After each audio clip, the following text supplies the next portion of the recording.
주님과 함께하는 이 고요한 시간 주님의 보좌 앞에 내 마음을 쏟네. 1월 31일 새벽 기도회를 시작하겠습니다. 찬송가 401장입니다.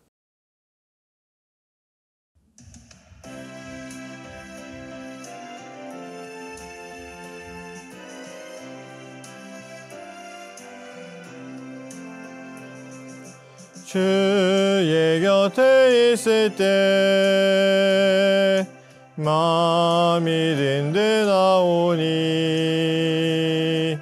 주여 내가 살 동안 인도하여 주소서. 주여 주여 나를 인도하소서. 마른 세상 살 동안 주여 인도하소서. 피난처인 예수여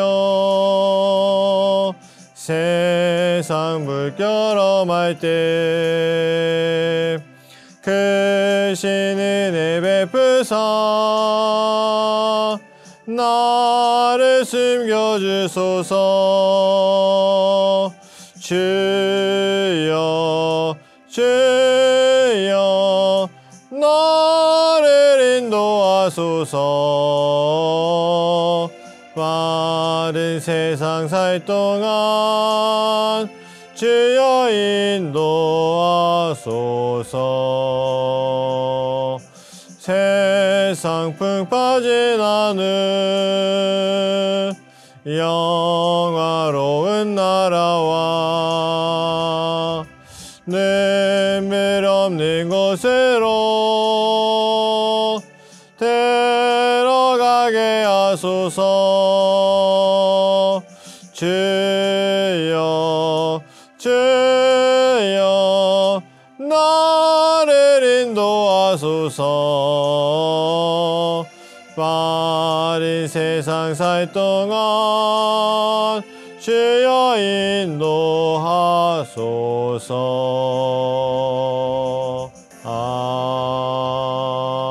아멘. 오늘 하나님께서 우리에게 주신 말씀은 마태복음 8장 23절에서 34절까지 말씀입니다. 배에 오르실 때에 제자들이 따랐더니 바다에 큰 놀이 일어나 배가 물결에 덮이게 되었으되 예수께서는 주무시는지라. 그 제자들이 나와 깨우며 이르되 주여 구원하소서 우리가 죽겠나이다. 예수께서 이르시되 어찌하여 무서워하느냐 믿음이 작은 자들아 하시고 곧 일어나서 바람과 바다를 꾸짖으시니 아주 잔잔하게 되거늘 그 사람들이 놀랍게 여겨 이르되 이가 어떠한 사람이기에 바람과 바다도 순종하는가 하더라. 또 예수께서 건너편 가라다 지방에 가심에 귀신 들린 자 둘이 무덤 사이에서 나와 예수를 만나니 그들은 몹시 사나워 아무도 그 길로 지나갈 수 없을 지경이더라. 이에 그들이 소리질러 이르되 하나님의 아들이여 우리가 당신과 무슨 상관이 있나이까. 때가 이르기 전에 우리를 괴롭게 하려고 여기 오셨나이까 하더라. 마침 멀리서 많은 돼지떼가 먹고 있는지라. 귀신들이 예수께 간구하여 만일 우리를 쫓아내시려면 돼지떼에 들여보내주소서 하니 그들에게 가라 하시니 귀신들이 나와서 돼지에게로 들어가는지라. 온 떼가 비탈로 내리달아 바다에 들어가서 물에서 몰사하거늘 치던 자들이 달아나 시내에 들어가 이 모든 일과 귀신 들린 자의 일을 고하니 온 시내가 예수를 만나려고 나가서 보니 그 지방에서 떠나시기를 간구하더라. 아멘. 오늘의 말씀은 두 가지 이야기가 함께 기록이 되어 있습니다. 하나는 갈릴리 바다에서 큰 놀이 일어나서 사람들이 죽을까봐 두려워할 때에 예수님께서 갈릴리 바다를 잔잔하게 하신 일과 그 배를 타시고 건너가신 가다라 지방에서 귀신을 쫓은 이야기가 함께 기록이 되어 있습니다. 첫 번째 배에서의 이야기는 예수님과 제자들에 대한 이야기고요. 그리고 뒤에 나오는 귀신의 이야기는 가다라라고 하는 지방에서 일어난 사람들과의 이야기입니다. 그런데 이 이야기 두 개에는 공통점이 있습니다.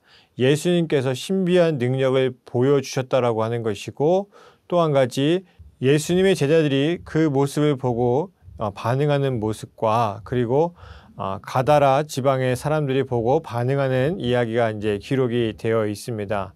가장 중요한 것은 무엇이냐면요, 여기서 사람들이 예수님에 대해서 어떻게 보고 있는가라고 하는 문제가 가장 중요한 문제입니다. 오늘 예수님의 제자들이 예수님과 함께 갈릴리 바다를 호수를 이제 배를 타고 막 넘어가고 있었습니다. 그때에 이제 좀 파도같이 물결이 좀 높았던 것이죠. 그러다 보니까 작은 배이다 보니 많이 흔들릴 수밖에 없었고, 또 그런 풍랑이 일어날 때 누가 이 사람들을 도와주러 올 수 있겠습니까? 만약에 배가 난파되면 다 죽을 수도 있기 때문에 당연히 제자들은 두려움에 떨 수밖에 없는 상황에 있었던 것이죠. 그때에 예수님께서 주무시고 계셨습니다. 예수님은 특별해서 주무신 게 아니라 뒤에서 이야기하겠지만 예수님은 다르기 때문에 주무실 수 있었던 것이죠. 제자들은 그 물결을 보고 죽을까 봐 주무시고 계시는 예수님을 깨웠습니다.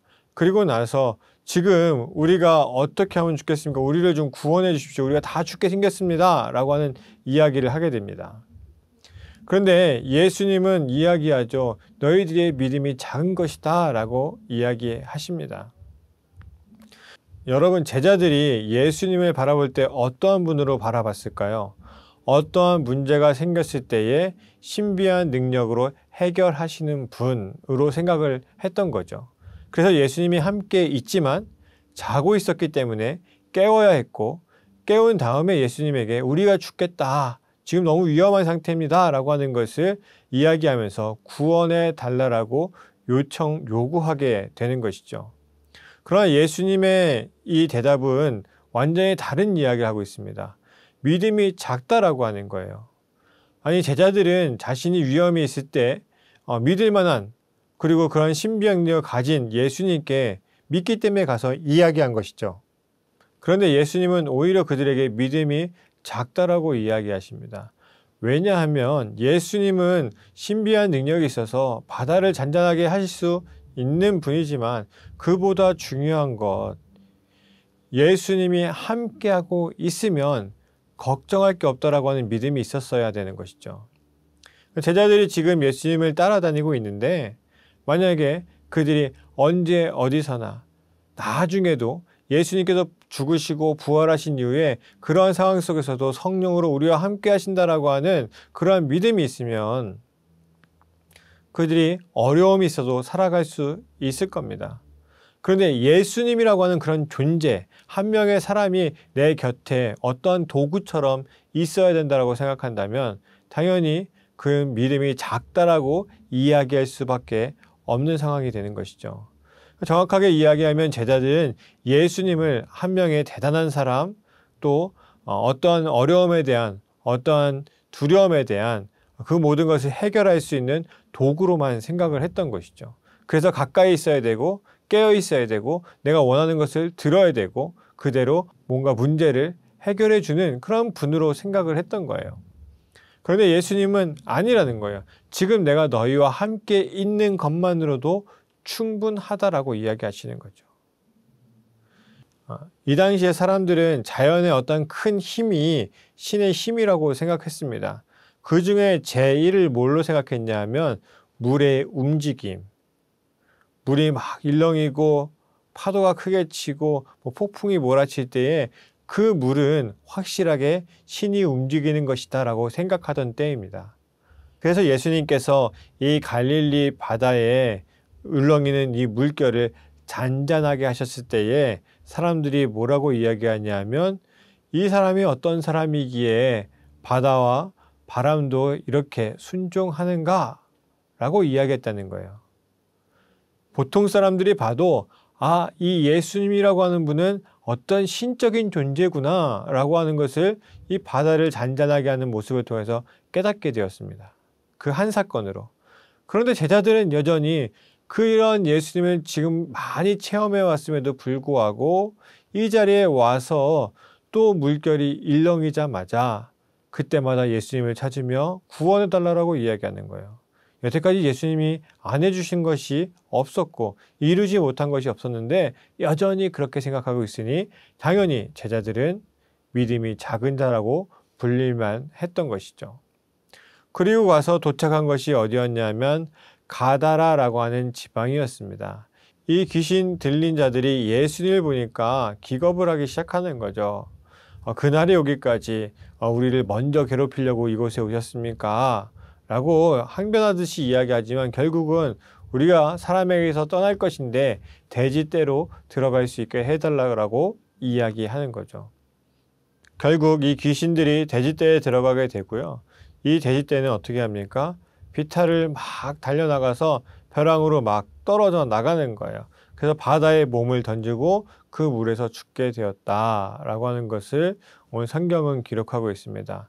그냥 조금 의미를 갖고 이것을 해석해 보자면 결국 귀신들의 삶은 죽음으로 갈 수밖에 없는 것이고 그 귀신들을 물리치고 이길 수 있는 것은 바로 물이었는데 아까 물을 잔잔하게 다스리시는 예수님이 더 크고 대단하신 분이다라고 하는 것을 문학적으로 좀 강조하고 있는 것이죠.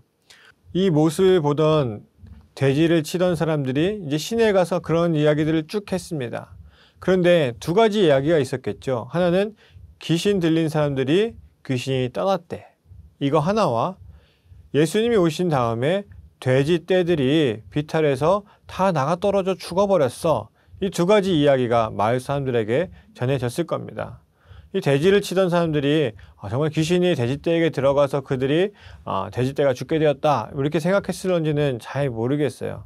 어쨌든 사람들에게는 그 두 가지 소식이 전해지게 되었습니다. 그래서 한편에 어떠한 사람들은 가서 예수님을 보기를 원했던 것이죠. 왜? 귀신 들린 자리에 귀신을 내쫓았으니까요. 그런데 사람들은 결국 어떻게 합니까? 그 지방에서 예수님이 떠나기를 원했습니다. 왜냐하면 수많은 돼지떼가 죽어서 재산 피해가 생겼기 때문에 그렇습니다. 여러분 생각해 보세요. 내 자녀가 귀신이 들렸다. 그럼 어떠한 대가를 치르고서라도 귀신을 내쫓고 싶은 것이 당연한 사람의 부모의 마음일 겁니다. 가족의 마음일 거예요. 그런데 그 대가가 굉장히 크다면 옆에서 보는 사람들은 어떻게 느낄까요? 병에 나았지만 너무 많은 것을 잃었다. 저렇게 잘 사던 집안이 저 아이 낳는 것 때문에 풍지박산이 났어. 이렇게 이야기하지 않겠습니까? 결국은 예수님은 귀신을 쫓아내었지만 사람들은 그 피해, 돼지가 수없이 죽어나갔어 라고 하는 것 때문에 예수님 보고 그 지방에서 떠나달라고 이야기하는 겁니다. 혹 자신에게도 그러한 피해가 올까 두려웠던 것이죠.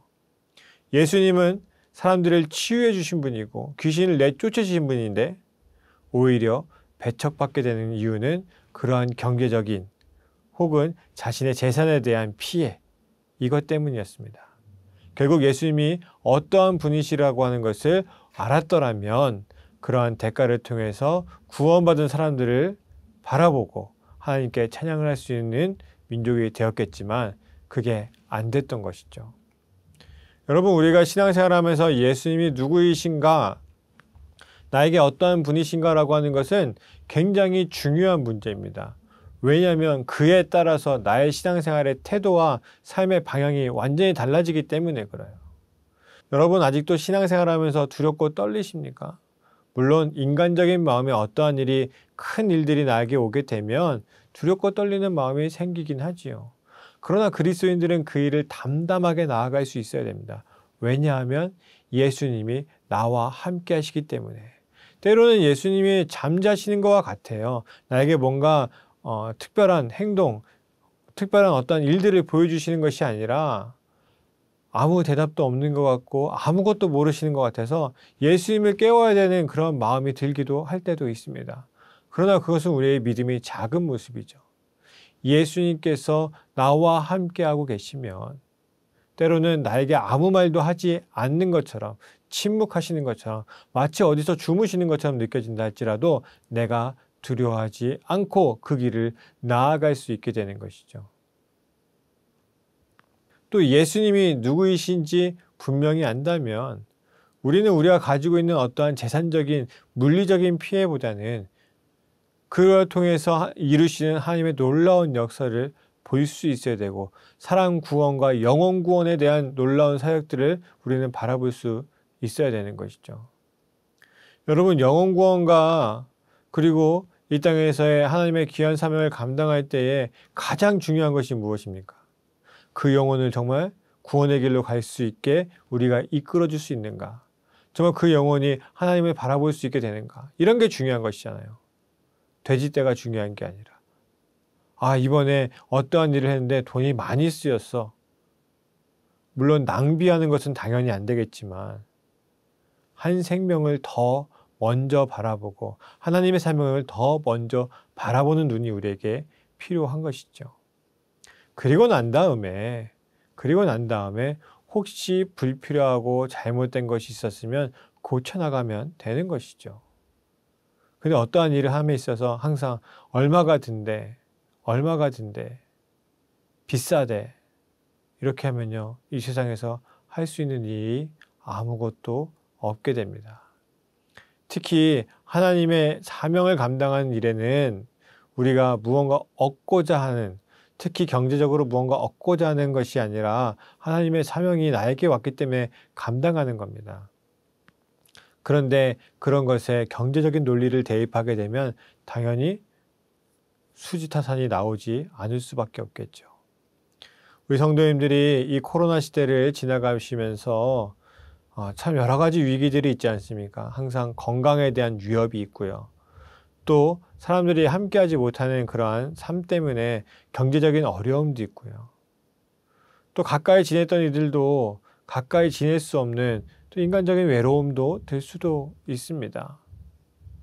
그런데 그럴 때마다 우리가 정말 바라봐야 되는 것은 무엇인지, 정말 예수님이 나와 함께하고 계시면 내가 어떻게 살아가야 되는지를 다시 한번 돌아보셨으면 좋겠습니다.